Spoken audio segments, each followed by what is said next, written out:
All right, I'm setting up my pool here. This is a 12-foot. It's an Intex easy set. Just going to go over how to set this up. I did one of these years ago with the 10-foot showing how to set it up. So this one's a little bit bigger. It costs a little bit more. With the pandemic last year, you couldn't find these pools at all. The 10-foot typically sold for $60 to $80, and they were on eBay. People wanting $250 for them and whatnot. So when I saw one early spring come available at Academy Sports, I believe I spent $125 on it. This is the 12-foot, so it costs a little bit more. That's the typical price if people aren't price gouging. So to set these up, all you got to do is get a nice flat area. I put some extra rocks down there. I put a little padding under, or some plastic under it to help, because I've got some walnut shells here. I didn't want it to poke through the bottom. And then what you want to do is lay it out. Try to get all the creases out and blow up this side thing. Helps if you have a pump, because it will take a long time to do it.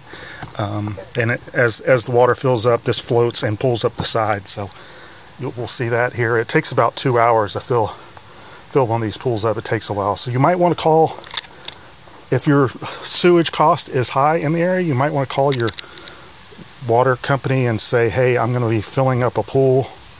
I don't want this to go under my sewage, and they might work with you on that, because that's a lot of water, and your sewage cost would be way up there.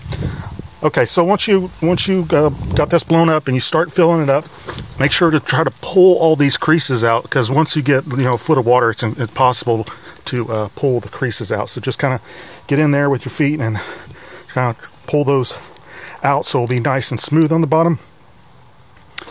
This one comes with a pump system that's a little different than the 10-foot. So you see here, it has actually two sides to come in where it has a filter, and then it connects to the top, and then the bottom part comes out, and that's where the jet pushes the water back out. So there's a little filter in there. Filters are under $10 if you need to replace it, but I found it lasts pretty much the whole year, unless your pool gets kind of grimy. But I put one of those chlorine floats in there, like you would like in a like in your hot tub or whatever. Just keep one of those in there so it won't get all nasty in there. And that's pretty much the maintenance on it.